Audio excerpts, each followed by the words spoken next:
బాలు మీనాతో ఇలా అంటాడు. చూసావా మీనా, నిన్న నువ్వు ఎలా అన్నావు? ఇంట్లో పని చేయడం తప్ప దేనికి పనికిరాను అని అన్నావు. కానీ పూలు అల్లడం కూడా ఒక అందమైన కళ. ఆ కళ నీకు వచ్చు, అది నువ్వు మర్చిపోయావు. నాకు అది గుర్తు వచ్చింది. ఇక నువ్వు ఈ షాప్కి ఓనర్వి. అప్పుడు మీనా నవ్వుతుంది. అప్పుడు మీనా వాళ్ళమ్మ, అల్లుడు గారు చీకటితో మా ఇంటికి వచ్చి మార్కెట్కి వెళ్ళి పూలు కొనిపించారు అని అంటుంది. ఈ బోర్డు నేనే చేయించానక్క అని శివ అంటాడు. ఇక నా తిప్పలు ఏం చెప్పాలి సిస్టర్, బండికి మొత్తం పెయింటింగ్ నేనే వేశాను అని చెప్తూ ఉంటాడు బాలు ఫ్రెండ్.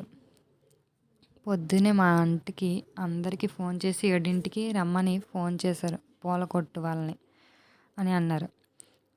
అప్పుడు మనోజు వాళ్ళ భార్య, ఏంటి బాలు పూల కొట్టు పెట్టాడు ఇంటి దగ్గర అని అంటాడు.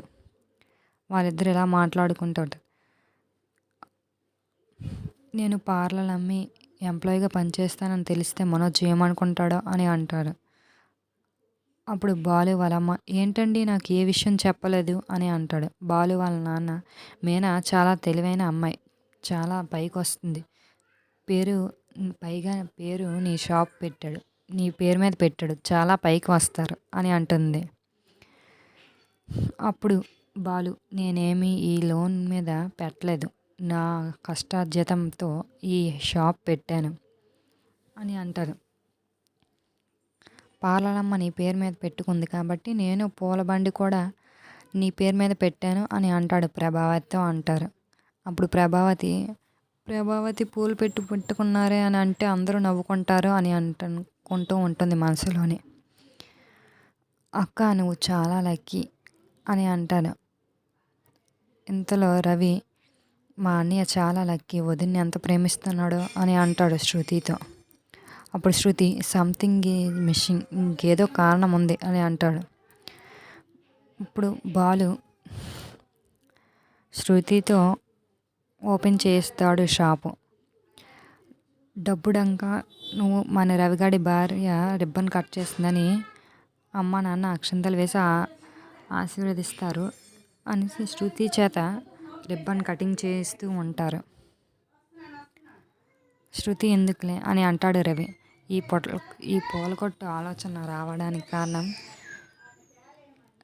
శృతియే. ఏ పని కూడా ఫ్రీగా చేయకూడదని చెప్పింది శృతియే కదా, అందుకే శృతి చేతనే రిబ్బన్ కటింగ్ చేయాలని అని చెప్తాడు బాలు అని చెప్తాడు. అప్పుడు బాలు, పార్లర్ అమ్మ సున్నం కొడుతుంది, మీనా అన్నం పెడుతుంది, మీ ఆవిడే డబ్బింగులు చెప్తుంది. మీనాకి పూల గురించి మొత్తం తెలుసు. వంటగదిలో మగ్గిపోవడం కంటే మీనా కళతో తన కాళ్ళ మీద నిలబడ్డం మంచిదే కదా అని అంటాడు బాలు. అప్పుడు రవి, మంచిదే కదా అంటాడు. అప్పుడు శృతి, నేనే ఎందుకు ఓపెన్ చేయాలి అని అంటాడు. అప్పుడు మీనా శృతి చేత రిబ్బన్ కటింగ్ చేస్తూ ఉంటుంది. నేను పూల కొట్టుకి ఓనర్ అయ్యాను శృతి అని అంటుంది. మావయ్య నన్ను ఆశీర్వదించండి అని అన్ని మీనా వాళ్ళ మావయ్య దగ్గర ఆశీర్వాదం తీసుకుంటుంది. ఇంకా ఇలా డబ్బు జాగ్రత్త దాచుకోవాలని బాలు మీనాతో అంటూ ఉంటాడు. అప్పుడు కంగ్రాచులేషన్స్ మీనా అని శృతి చెప్తూ ఉంటుంది. అప్పుడు